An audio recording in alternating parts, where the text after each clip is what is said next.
This is World Awakenings, the fast track to enlightenment with your host, Carl Gruber. World Awakenings is a podcast dedicated to opening your mind, your heart, and your eyes to the fact that the world's population is now, more than ever, awakening to all things spiritual, metaphysical, and enlightening, and just how they play an all-important role in our daily life. So join Carl on this enlightening experience as he interviews metaphysical and spiritual experts to discuss, debate, and delve deeply into the hows and whys of this worldwide awakening.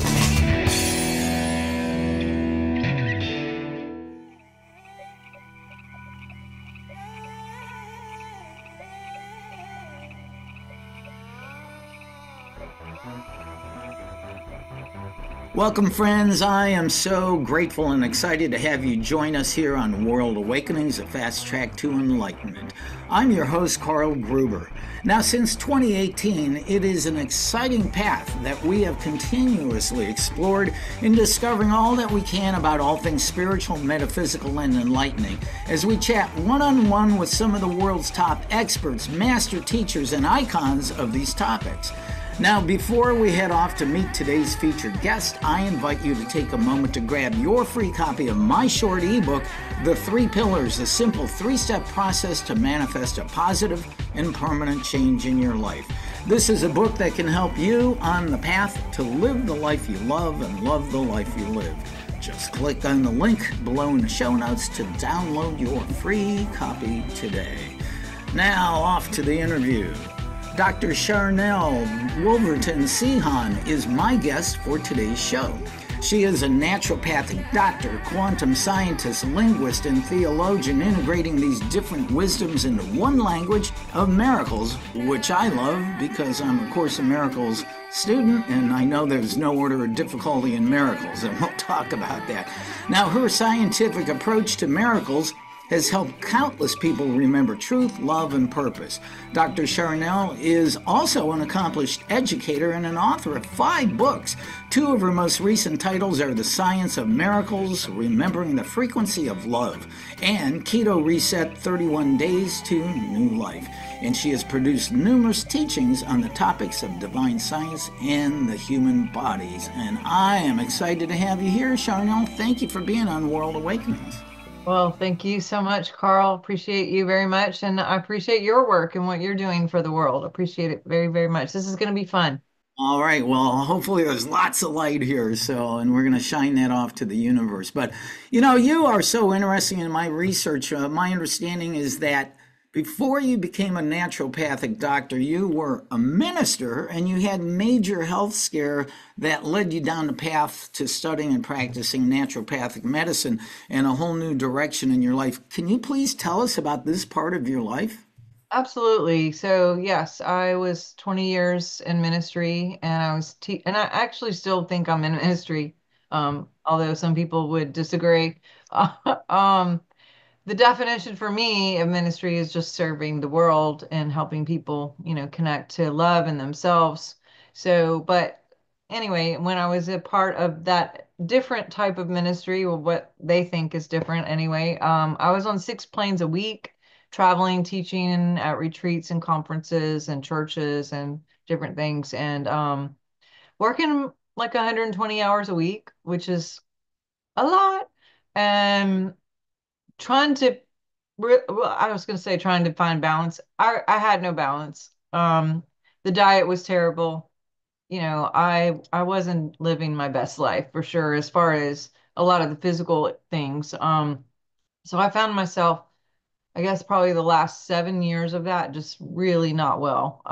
Low grade fever, really, really feeling tired, just a lot of chronic fatigue, um, inflammation. I was super overweight. I would just go to doctor after doctor, and they had me on 33 meds at one time. A lot of side effects. It didn't start out like, here's 33 medicines. It was like, try this, and there was more side effects, and well, let's try this. And different doctors had different things. I don't think they were even talking to each other. It was a cluster of a lot of things. But anyway, all that being said, I didn't feel so great still, no matter what they were doing. It was like this isn't working, and I only knew of that perspective as far as the medical, uh, Western medicine type, just because I grew up military and you just went to the base and you did whatever they said. And my parents brought me in, we did all the things. So I hadn't ever been introduced to anything naturopath. I didn't even know what naturopathic doctor was. But I was teaching a course on dreams and visions. And I loved to teach on like the supernatural and the miracles. And, I was trying to find the equation or the formula of like how to live a supernatural life and how to have a daily life of miracles moment to moment to moment. And that's been a long journey for all of us. You're on the same path of just like living it and embodying it and carrying that. But when I was in this teaching this course, there was a woman there who had hosted me and she saw all my medicine, and I had a small suitcase of like all the things I had to pack around, and she saw me popping pills, and it was mental gymnastics, to be honest, of like, take this with that, and this can't go together, and this is at night, and this is the morning, and this was with water, and this is with food, and this has got to be milk. And wow, I mean, I was exhausted just with that and getting prescription refills and constantly going to the doctor and then sitting in waiting rooms full of sick people, just to get a refill and then going home with something else, because I picked up whatever they had, or, so I didn't really know what I was doing until I met, well, I don't know what I'm doing now, but anyway, I'm always learning. But I went and this lady kept telling me about this one doctor, and I was really depressed at the time. I was like hopeless. I was thinking, why go to another doctor? There's not going to be any answers. There hasn't been any answers. Like, what's one more guy going to do? But she really seemed convincing, and I went, and this guy was so intriguing. He was an MD, or he is still an MD, and he's also very spiritual, which I had not seen that combination before. And he had all these crazy inventions and technology that I had never been introduced to. And this is back in 2008, Carl. So now it's a lot more mainstream. Some of these things, like hyperbaric chamber, ozone therapy, red light therapy, PEMF, biofeedback. A lot of these things are a lot more mainstream, a lot more accepted now. But again, back then it was like, what are these Russian technologies? What are these, German things you got here, lasers and stuff. And so I'm geek. I had mentioned I'm a geek, and I love tech. I don't like technology, but I love these like kind of quantum things. And so he introduced me to a lot of different stuff, and he actually introduced me to essential oils, and he talked about the frequency of essential oils. If you have a real oil, there is a vibe. It's science. It's not like a woo woo. That led me to look into crystals and some other things. There was a part of my brain that was like, this is intriguing and it sounds good and it seems like it's connecting some dots. But it also seemed like, what in the world? I'm going to sniff an oil and things are going to get better. Like, really? And and then with my programming from the cultural church situation that I was in, and I'm not saying all of them are like that, but the one that I was in was like, oh, that's the devil, and stay away from that. And even though it's actually in their own text, 1600 times, mentions of essential oils. But so there was like a conflict of like, do I do this? Like, is this okay to even look into it? Because I'm being told no, but it seems like a thing, and this guy's spiritual. It was a lot of overcoming in my mindsets of just taking risks and doing things. But I started doing what he said, and I got off all the meds in 16 weeks. I dropped 80 pounds. Wow. Um, Wow. yeah. Yeah, I also was like, well, and I hadn't changed my diet. Like that was just doing what he said.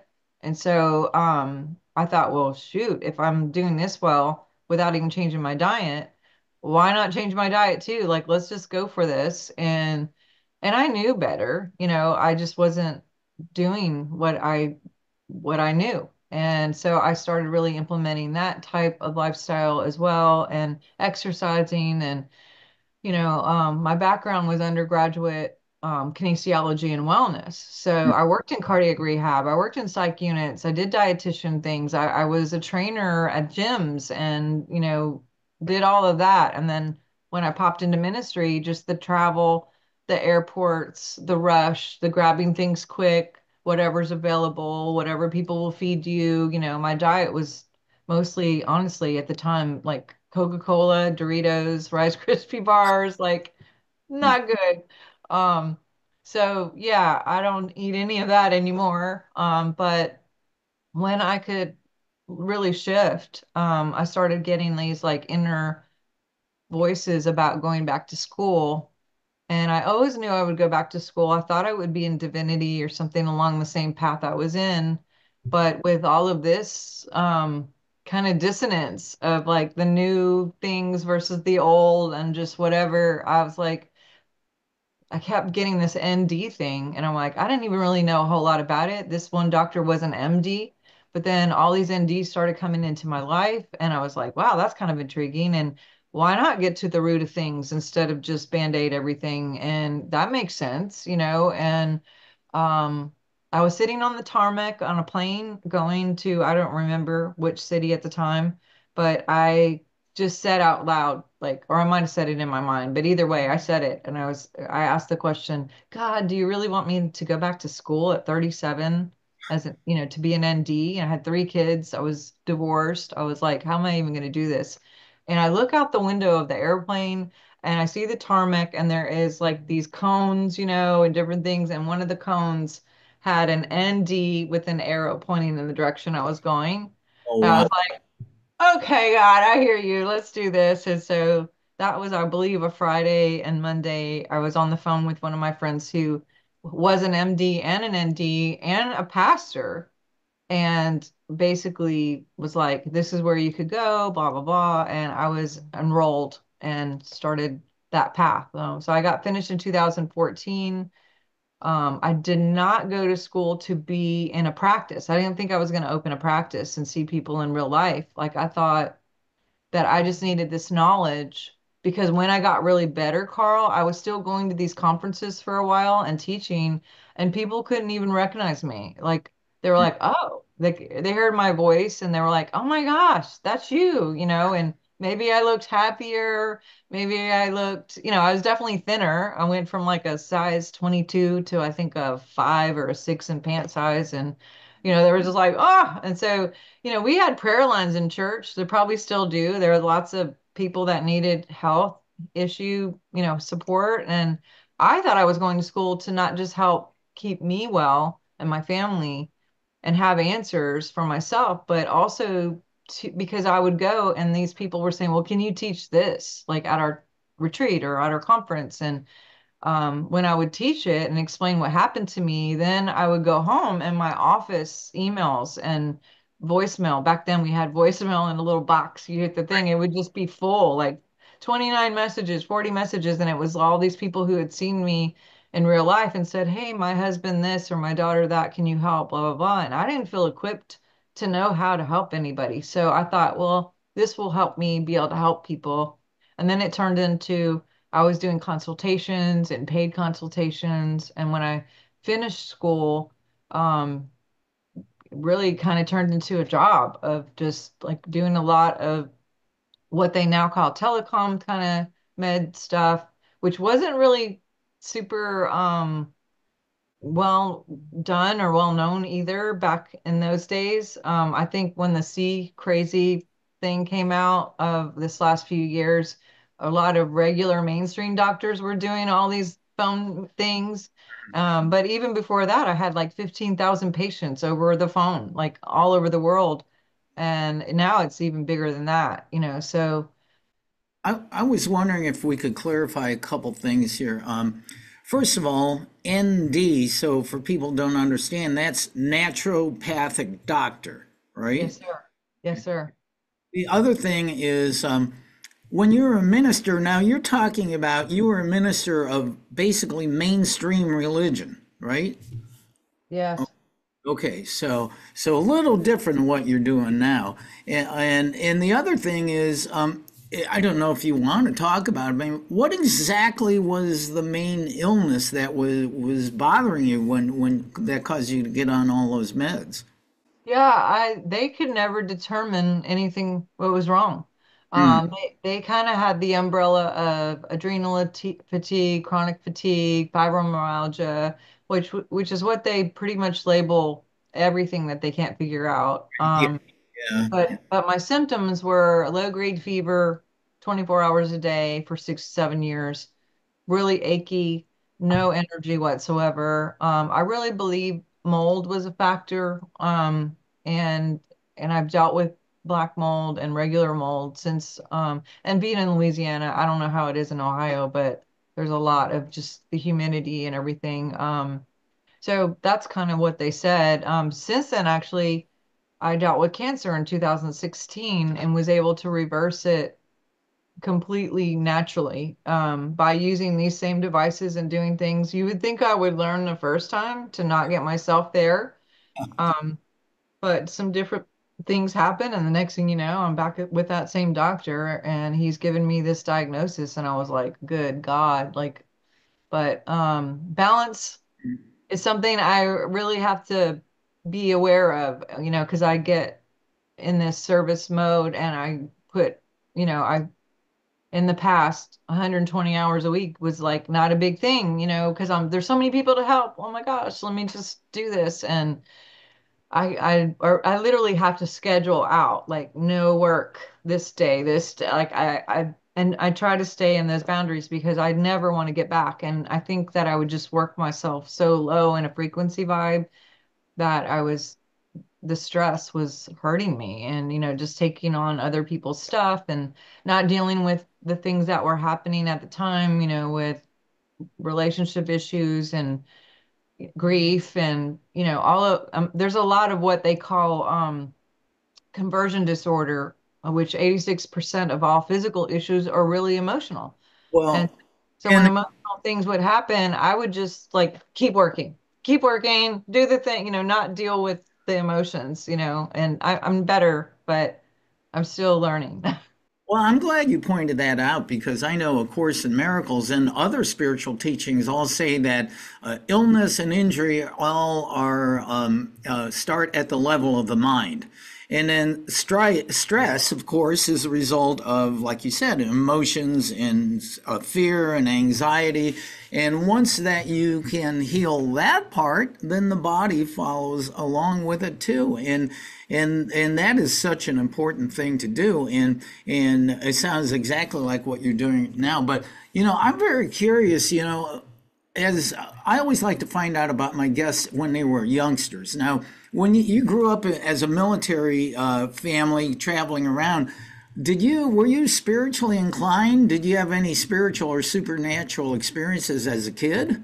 I did. My first encounter was at my grandmother's house in Montana on Easter Sunday. I was upstairs and there was this like hologram, I guess. I don't know. It was almost like a theater screen movie that came in front of me in my bedroom, and I saw Jesus. And I didn't know who Jesus was. No one had ever I didn't I mean it wasn't until after that I found out, oh, that's Jesus. I just knew this man came and he was very, oh God, I'm gonna get emotional. Sorry, super loving. I felt it, and I knew that's what really, really made me go, I want to be like that guy, And I know there's a great amount of lots of different teachers who've been on earth. And for me, he's my teacher. And I have a lot of other teachers, but he's like he's my main teacher. I And love. How old were you when that happened? I want to say 4 or 5, very, not very old, not very old. And I remember like, my parents didn't go to church or anything. And after that, I felt like there were times when I would like see colors or equations or symbols. or just know things about people. Um, and I would say, oh, that guy's bad, or this guy, tell my parents things, and they were like, how did you know that? It's just I felt like maybe there was some sort of tune up in the process of that encounter. And I've had several encounters since then that are just unexplainable um and with each one very tuned up to things. So I we shared off camera. I had an extraordinary birth. I was born at 3:33. My name was given to me by my mom in a dream. And when she had the dream, she woke up and forgot what the name was. So I wasn't even named for a minute or two until she went to someone else's shower and a couple weeks had two baby showers. And one was Michelle and one was, I believe, Rachel or something. And she put it together. She's like, oh, Sharnael. Somehow she got it. She was like, that's it. And I didn't find out until my 20s that it meant um Rose and Warrior of God. The EL is of God. And like even the doctor who delivered me was Dr. Harold Messenger. And I'm like, Love there's that. very strange, I don't know. Signs follow those who believe. And the word believe for me means to be alive in it. So I expect signs. I feel like I was born into signs. We all have that technology. We all have that DNA to have signs everywhere we go, to have miracles everywhere we go. Miracles to me are signs. But I expect it. And so if anyone believes in anything, that's what you're going to get. You only get what you are. And so I put a lot of emphasis on just knowing I'm going to know things. I'm going to see things. I'm going to hear things. I'm going to get confirmation. I'm going to have answers. I'm going to be introduced to the right people. The right people are going to come to me. And I have abundance already. It's already in my DNA. Like we all have everything that God has, right, in the cells of who we are. And when we remember that, remember, meaning to member again, to be in alignment with Christ consciousness, then we put that radiation out into our biofield. And the technology is also magnetic. So we bring it to us as well. So what we think about, what we talk about, and what we feel is very, very important because that's a radiation. But also every cell in our body has a radiation, every organ has a radiation and a magnetic component as well. So it's really important to clear any genetic um, issues of programming, whether it's poverty or illness or mindsets that aren't serving us, and to be very super uber conscious of what we're thinking, what we're talking about, and what we're feeling. Well, I had one more question about this uh, interaction you had with a hologram of Jesus when you were 5. Was there any conversation between you and Jesus, or was it just simply his appearance to you? It was an appearance, and I understood love in a Mm. different way. Something else happened. Let's see what that would be. Maybe around 2007 or 8. When I was born, they used forceps, and I actually have a bit of literal brain damage in the part that is time and space. So I literally have to write down even my children's birthdays, and I have to pull it up and look at it because dates are not easy for me. Time is not easy for me in the past. I don't want to speak that, but I'm just saying I was missing for 8 hours. I had a missing time thing. And all I remember is I walked into this room. I sat on the bed. I was going through another really, really difficult time. And I was just thinking, like, there's got to be more to this. And then there was like this bright light. And I heard, put your hands up. And I was like, what? And Mm. I literally put my hands in the air. Whew, sorry. And I felt like this like warm like liquid, almost like honey that touched my fingertips and then started coming over my body and over my head and all the way down. And I just felt this like warm sensation. I remember looking at the clock, it was like 8:26, something like that. And and then I was gone. Like I don't remember a lot except for I do remember Jesus again, and he was sitting Indian style, like cross legs, and I was in his arms sitting on his lap. and I was small, and he was rocking me. And all he kept saying was, "It's okay. It's okay. It's okay." And he just kept saying that. And then I remember, like, I don't know what happened, but everything was gone and my hands were still raised, and my room was back. Like I could see my room again, and it was really, really light. And I remember a lot of light had come to the point, and I was like, "Where's this light coming from?" Because it's 8 o'clock at night, you know. And light was even coming from the window. So I got up and I walked over to the window and I looked out, thinking, like, why is this light shining through the window? And I look out the window and it's light everywhere. And I was like, how is it light? This makes no sense. Like, it was dark just a minute ago. And I look at the clock and it's like 8:30 something. I mean, like, minutes had just gone by.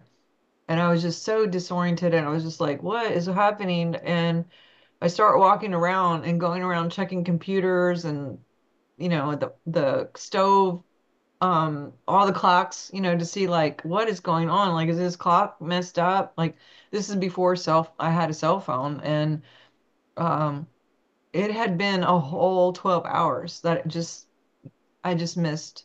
I was just, I don't know what happened. I don't know. I just know the whole time it was just like, it's okay. It's okay. Mhm. Sorry.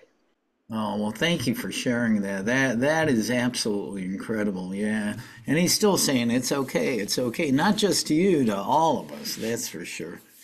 Wow. Amazing. Amazing. Thank you for sharing that. I'm interested because you grew up in a non-religious family. So was this original encounter with Jesus, what led you to the ministry in the first place? Yeah. When I went, I think it was first grade, I went to this school thing and this lady had this statue of like a bronze, maybe from chest up, structure, like cement, like a bronze statue thing, and it was this guy. And I was like, "Who's that?" And they told me his name's Jesus. And I was like, "Oh, well, they said Jesus. I don't Apparently Jesus isn't his name. It's like Jehovah or whatever. Yeah, I don't even know. But Yeah. the lady, Yes. Yeah. yes. Yeshua. Yep. So, but that the teacher said, "Oh, that's Jesus." She had it on her desk, and it wasn't a Christian school or anything. I guess that was back before things got so separated. But I was like, "Oh, okay, that's Jesus. Nice. Okay, I know who the guy is." And so then I was kind of obsessed with Jesus, and when I was in the military, or my parents were, we traveled a bunch, but I think they tried to take us to church a couple times. I don't, maybe for Christmas or something or the holidays. And then when I moved to the South, it was a culture shock. I mean, it is not the same here than anywhere, and I've grown to love it. But people at the time, I was 13, they invited me to church, and I was just like, and they would say things like, "Are you saved?" And I was like, what does that even mean? Like from a car accident or like a boat, drowning, or yeah, I didn't know the terminal. I didn't understand it. I still don't really get, I don't believe like you have to read this paragraph and that gets you into heaven kind of deal. Like, but I went and they gave me a Bible. That's the first time I got a Bible. And I was so like, oh my God, Jesus is everywhere in here, and, really was obsessed with that. And, I know it's changed over and there's a lot of translations, and I really look at it more as quantum physics.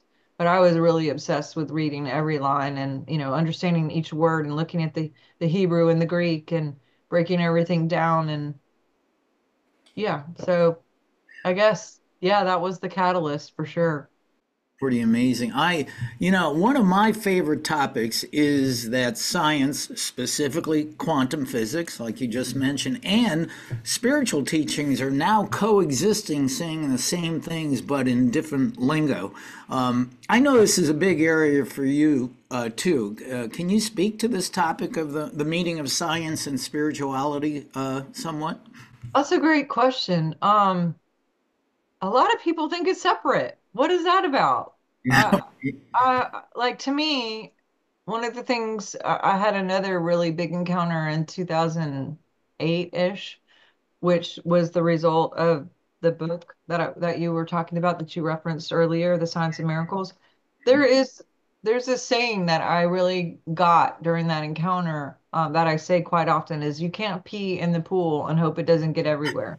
Like, Um, there's not a smoking section, you know what I mean? Like if there's an area of your life that's not so great, it's going to affect every area, just like the pee in the pool. Like there's no way to like block it out. Like if you have a partnership issue, it's going to affect your health, your abundance, everywhere. And same thing, if your health is messed up over here is, and I see, and I remember being in like a really bad relationship and thinking it's them and I'll just get a new relationship and things will be fine, or a new job and things will be better.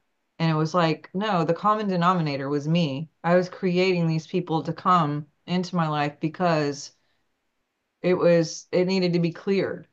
And once I realized I'm the creator of my health, I'm the creator of these relationships, I'm the creator of my jobs or my mission, like whatever the situation, that was the bad news is like, crap, you're a really bad creator, you know? Um, but the good news is if I created that, I can create the opposite as well. And I didn't have to, but I made the choice to create with consciousness and awareness instead of going by default creating whatever programming was there, whether it's genetics or environment of what I grew up in, or different things that were said to me, or things I was taught in school, or my parents, God bless them so much. But there's just subtle things, with media and movies and all the things that program. And so I have made the choice to be open to not only clearing those things, but looking into other things. And people say, well, what do you believe about this? What do you believe about that? It's like, I could tell you what I believe, but also I'm also open to knowing that this could probably change in 3 minutes because before I was locked in and I would be like, nope, that's the belief. And I had it all like locked in, like, don't touch my belief. Like, you're wrong. Everyone's wrong but me. And we have these groups of people that are all thinking this is right. And those are the people I hung out with. And we all just protected that belief system so much to the point of even being mean to others, like, no, you're wrong. And, whatever, and now it's like the wall is down. And I'm like, you know what?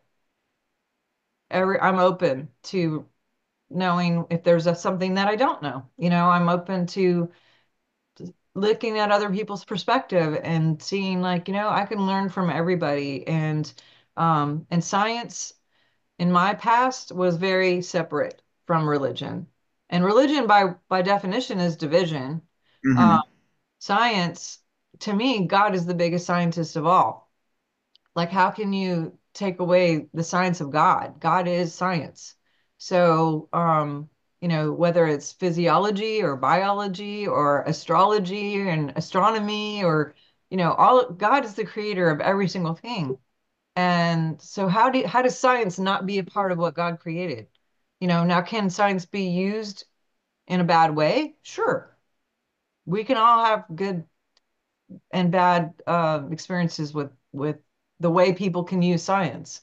Um, Whether it's faking out certain things or lying or fraud or using it for harm, um, all of those things are harm. But then there's like really good things like nature and, looking into frequency and quantum physics and creating and using the technology that we have to create something with purpose, on purpose, in love and authenticity. I'm glad that you brought up a little while ago the fact that we each are the creator of our life.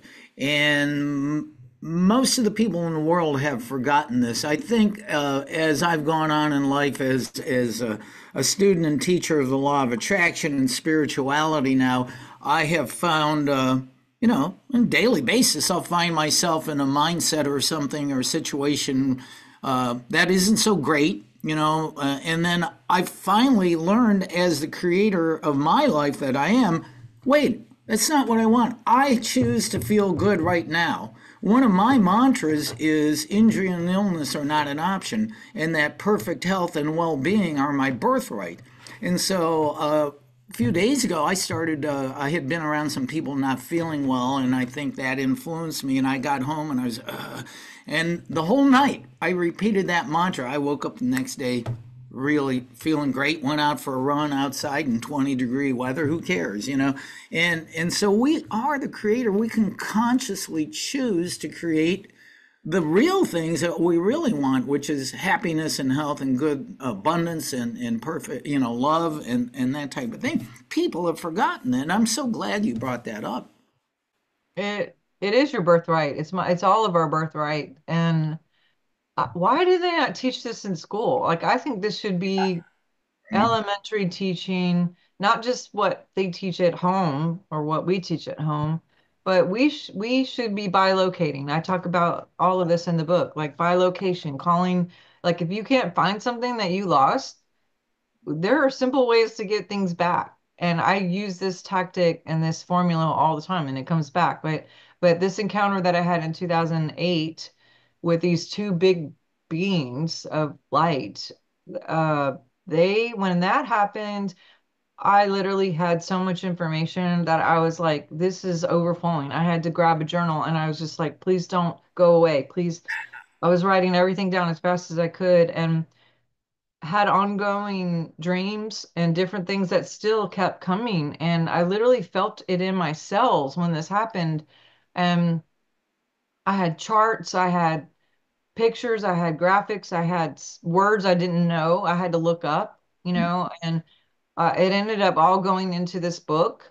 And this book, The Science of Miracles, and remembering the frequency of love, remembering meaning to realign with God's source and that frequency, because love is a very high frequency. And when we stay in that standing wave of authenticity and truth and love, and that's the radiation, then we get the magnet back of those things. And we start attracting really fun, healthy people and opportunities for abundance and new missions and new partnerships and new collaborations. And maybe a check comes in the mail or, all the crazy cool things that we can create all the time. And I have a lot of examples of where people saw me somewhere else and that I even gave them a business card or wrote something and they called me on my answering machine and said, thank you so much for your talk with me. Real quick, we didn't get to finish. You gave me your number to call back. I was just calling back. And I was like, what, who is this person? And I kept like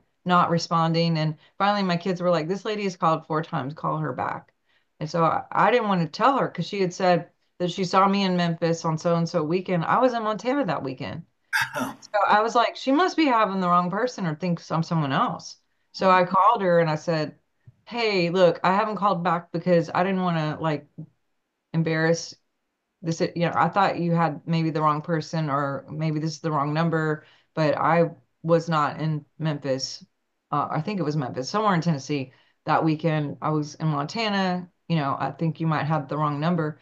And then she's like, no, is this Sharnael Wolverton Sehon? Or you're the naturopath? And I was like, yes. And she's like, no, it was you. And I'm like, I'm so sorry to tell you, like I wasn't there. I was in Montana. She had a little card. She sent it to him, my signature, my phone number. It was very like I was like, what?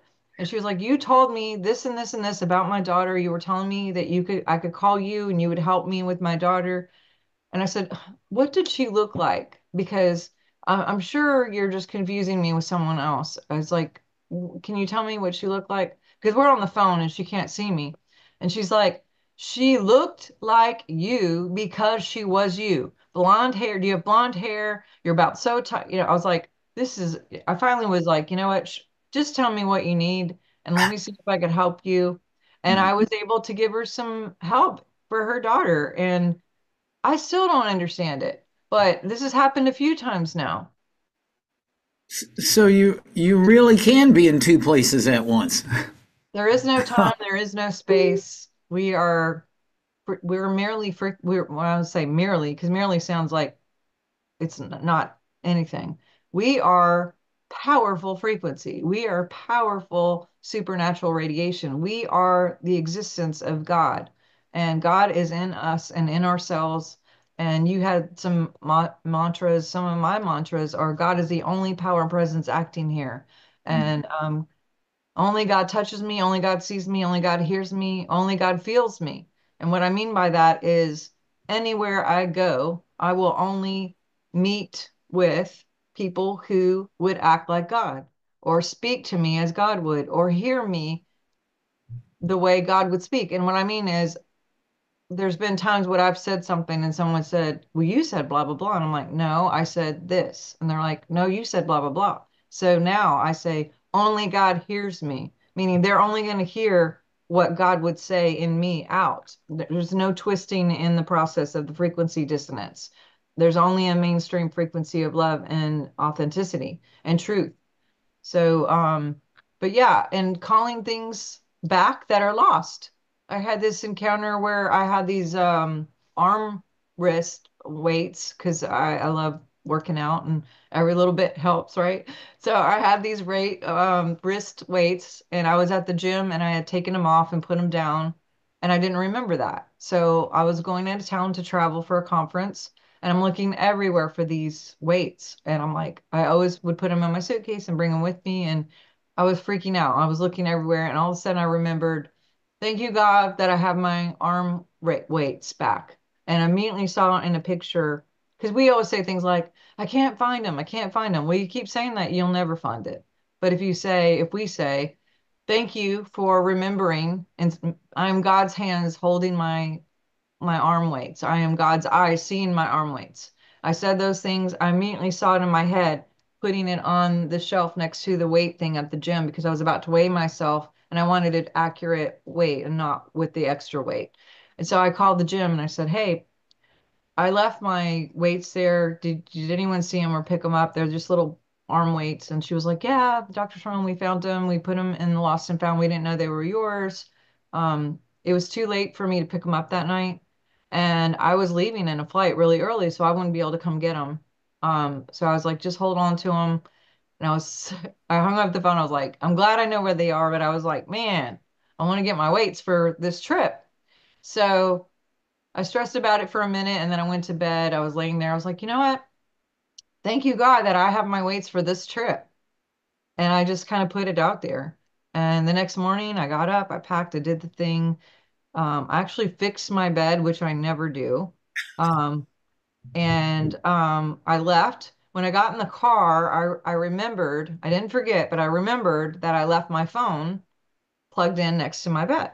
So I was like, oh, I got to go get my phone. I'm going to need that on this trip. So I go in there, and when I do, I grab my phone. I look on my bed. My arm weights were crisscross on top of my bed, just sitting there. I was like, what in the heck? In the heaven. And so I was like, whoa, what happened? I grab them. And to add to that, I did call the gym and said, "Do you guys have my arm weights?" They're like, "They're gone. We don't know where they are. They were literally here last night." And the crazy thing, I taught this to my kids, and I was doing a conference months later, and my daughter, I think she was 10, 8, and she had just got this new wallet. She was selling chocolate for her school at the desk at registration, and all these people were coming in, and she was selling chocolate. One guy came in and bought all the chocolate and gave her $40. So she had this new wallet, $40. She was telling everyone, "Oh my God, I'm so rich. I have $40." She thought she was just like, so the conference goes. She had told so many people on my staff and everyone, and conference is over, and I see her crying. And I was like, what's going on? And she's like, I can't find my wallet. I dropped it somewhere or something. It's missing. My money's gone. Like, she's so upset. And I was like, baby, it's cool. It's okay. We all look. We called the owner. No one's finding this wallet. And when we're out in the parking lot, I told the owner, if something comes up and you find it tomorrow or anytime, can you please give me a call? Gave him my number.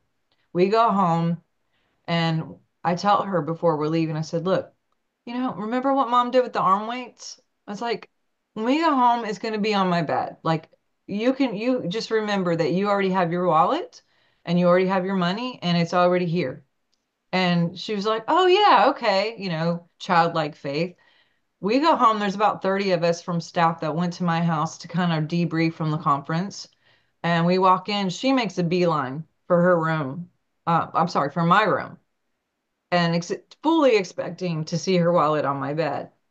And she came out and she's like, no, it wasn't there. I didn't even really think that it could happen. I was just trying to make her feel better, to be honest. I was just like, just think, we got this, and wanted her to not cry and be sad. And then she disappeared for a minute. And I was like, just talking. I was sitting on the computer talking to everybody. She comes running out. Oh my God. She's holding up her wallet.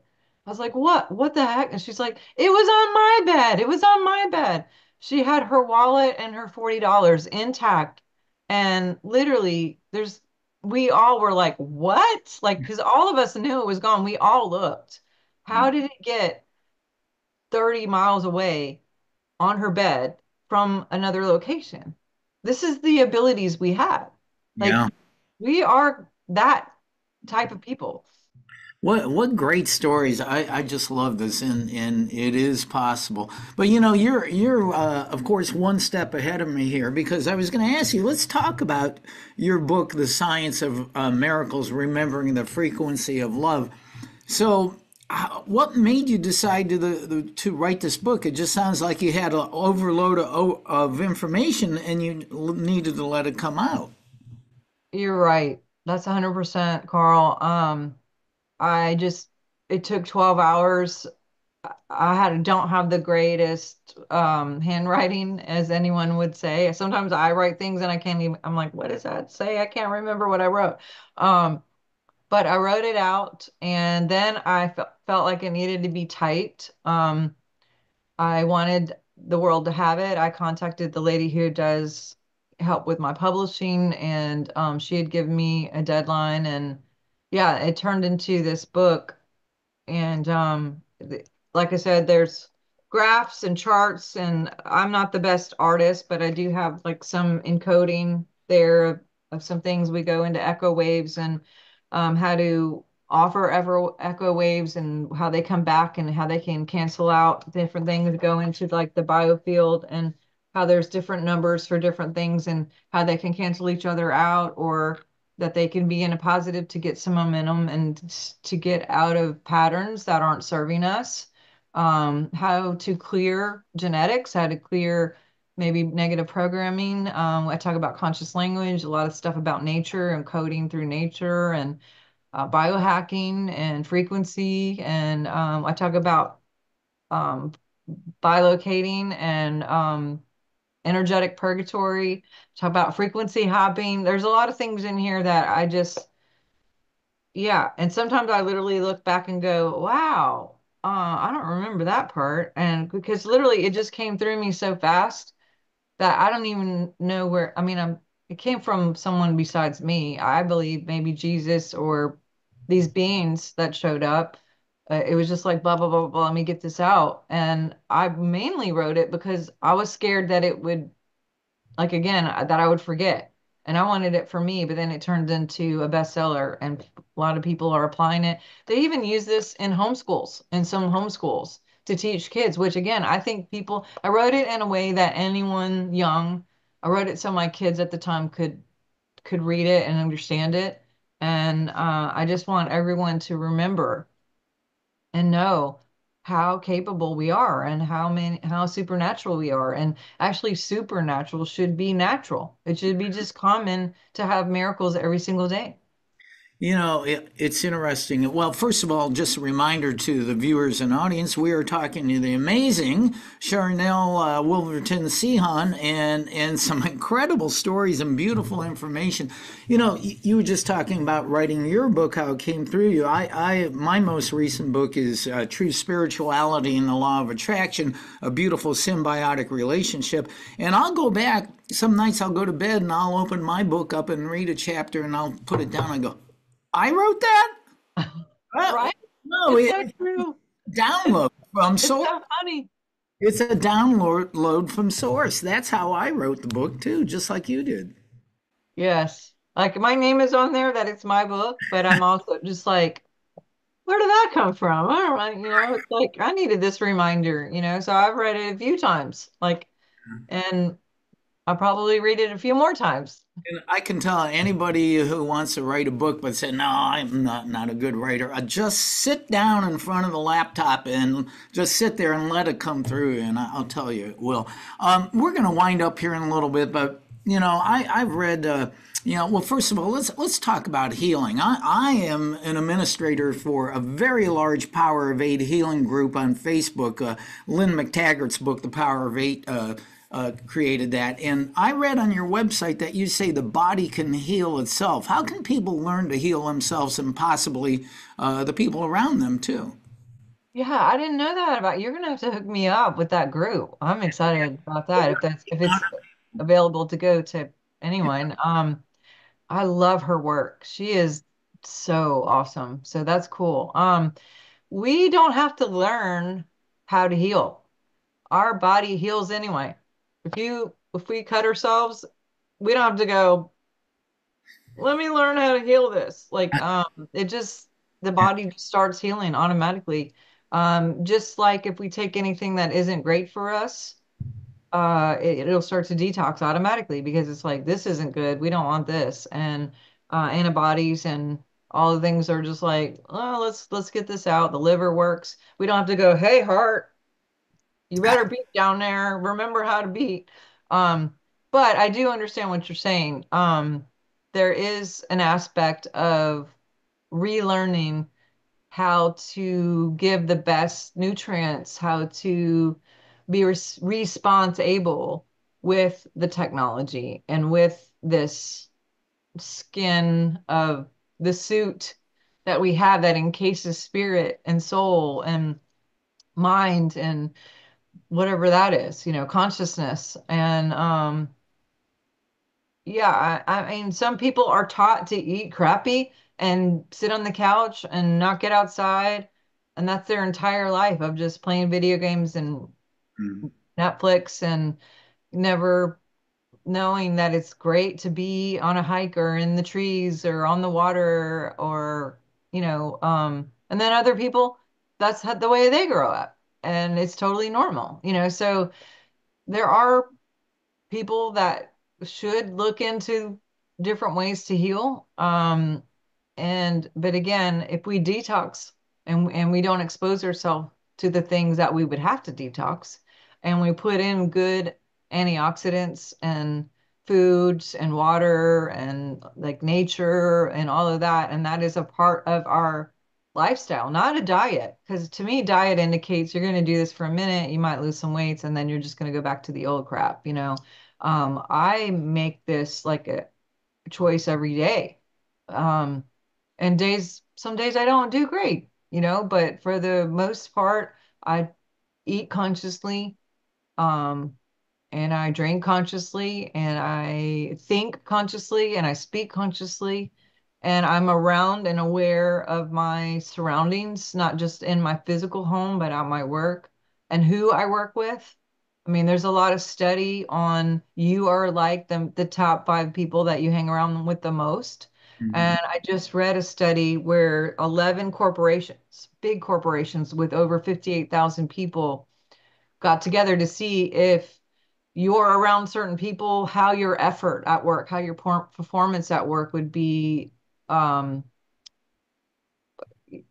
would it be higher or lower? Would there be a better response depending on who you work with or not? And what they did is they put someone next to another person who wasn't performing well. I think it was 50 feet. They were just sitting 50 feet away from someone who had zero, like pretty much no performance. And that person went down in their performance 30%. Wow. Wow. They did the other thing where only 25 feet away, they put someone who was a really high achiever, someone who really, really worked well and outperformed everyone. And this person went up and increased 50%, Mm. 50% in outload and performance. And I'm not saying performance is all where it's at because I think we can get to where we're in this like unconditional love because we have to perform or we're not loved. And there's all these tricks and mind things that go on to people and their purpose and their mission. But just on a being level of on a spiritual consciousness level, who you hang out with, if they're thinking negative, if they're into stuff that isn't great for your purpose, that's going to affect you whether you think so or not. And just like if you move into a subdivision and you buy the house that's only $100,000, I'm just making up numbers, but all around you are $5 million houses, your equity will automatically go up just because you're around all those things. And that's how we are as people. It's very important to be consciously selective on the people that we're with. Now, I will say, I'm not saying don't hang out with other people and don't like everyone and don't love everyone because they don't think like you and do it, because that could be judgmental, and there's a karma and an energy to judgment and judge. I have videos on this on my YouTube about the spirit or the science of judgment. And you can judge and you will get judged. And so I freely open where everyone is on their path. I freely love what people do and what they choose. And also, I'm very choosy on an intimate level of who I spend the most time with, because I value my energy and I value my balance. And I mean, I'm sure you have your own kind of practice of those kind of things. Well, and two, you mentioned the power of your own word and your thought, and I have found now that I really try very diligently to listen to source, and so many times I'll find myself thinking or saying something that is in a negative realm, disempowering, and I'll actually hear in my head, "Don't put your energy there. Don't put your energy there." And I go, "Oh yeah, okay." Well, Who is that? Who is that to you? I'm curious. That inner voice. it's to me it's God. It's or my team of guides and angels and spiritual guides, and I call them Team Carl. And Oh, yeah, and I've start to I finally realized that, like, if I come out of the bathroom and I meant to bring something out, it's almost like there's, hey, you forgot, and I realize I'm actually being reminded by my team. But you can do that with your thoughts and your words too. And if you listen, hey, don't put your energy there. Don't put your words there. Don't put your thoughts, because that's not what you really want.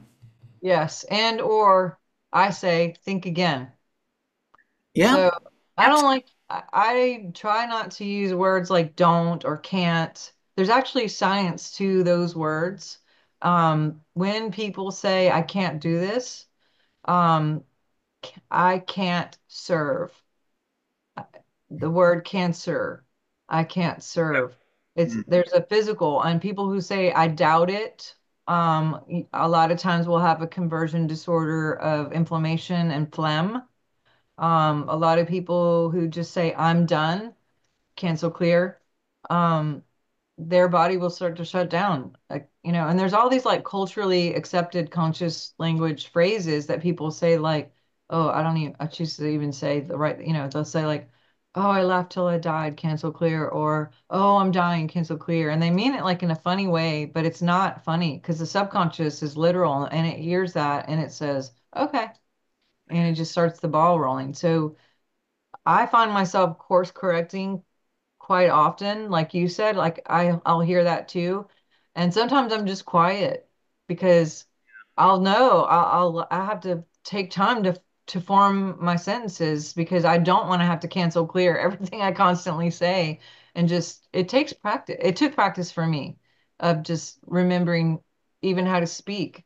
And then realizing, oh shoot, if I'm saying these things, that means I'm thinking and or feeling it. So then having to go back and replace new programs that God is the only power and presence here, and or only God touches me, only God hears me, or I am already divine health, or whatever the situation is.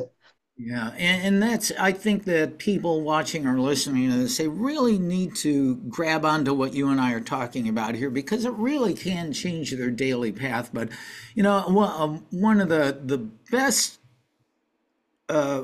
forms of advice that Spirit ever gave me, being a runner, for 44 years now. And many times I've fallen down while I was running a dirt trail, and you trip over a rock or something, and I never really get injured. But I've always heard, and I apply this to other areas of life, but like you fall down in life in a certain aspect, and it says, a source always says, Carl, get up, brush the dirt off, keep moving forward, and don't look back. Get up, brush the dirt off, keep moving forward, and don't look back. And man, that's the best advice I ever had. And it keeps me from being depressed to say, oh, why did I do that? Blah, blah, blah, blah, blah. But it's very cool. I really enjoyed it. And by the way, your kitty's really relaxed right behind your head there. This is Rosie, and I have Blue running around somewhere. I actually work part-time at a animal shelter, and I was telling you earlier, I have fostered and bottle fed 117 kittens since 2017 and 6 dogs. So yeah, I love animals, so maybe more than people. A 14-pound cat, Maya, made an appearance, but she stayed on the ground. I think she wants me to order her a pizza later on. 14 pounds. That is just like, I would love to see this cat. You're gonna have to send me pictures. I don't know if I've ever seen a 14-pound cat in my life, but that's interesting. Well, we're gonna wind up here, Sharnael. What's the best way for people to connect with you and work with you, and what's your website? Yeah.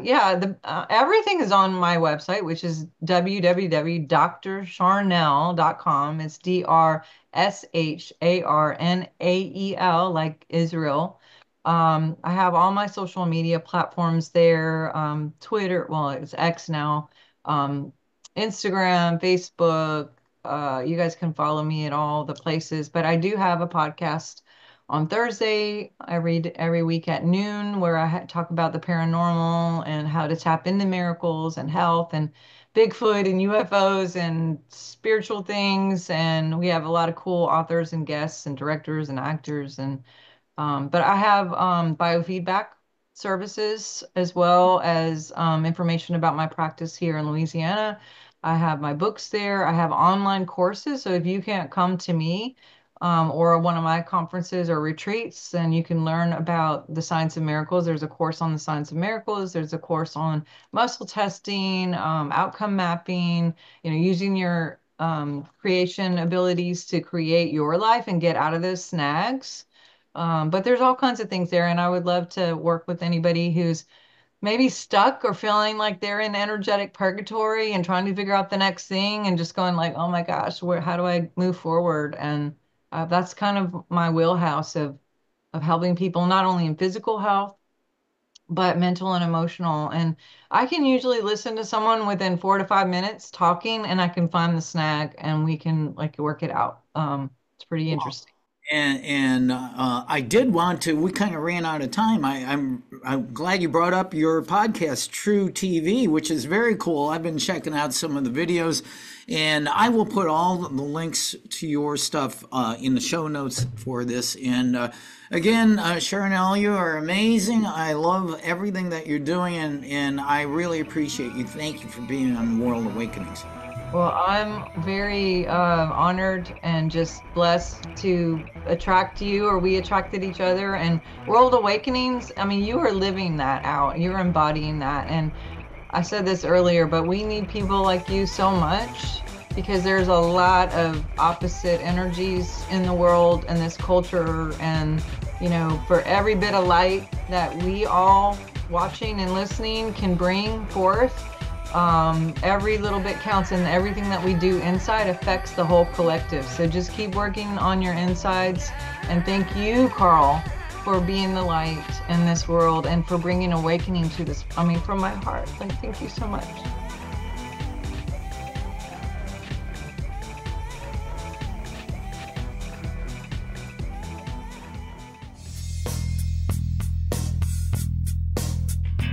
This has been another episode of World Awakenings, the fast track to enlightenment with host Carl Gruber, a certified law of attraction life coach. We welcome you to tune in to each and every episode of World Awakenings as we open your mind, your heart, and your eyes to the fact that the world's population is now more than ever awakening to the truth of all things spiritual, metaphysical, and enlightening, and just how much they play an all-important role in our moment-to-moment daily life. Much love and light to you, my friend, and thank you for tuning into World Awakenings.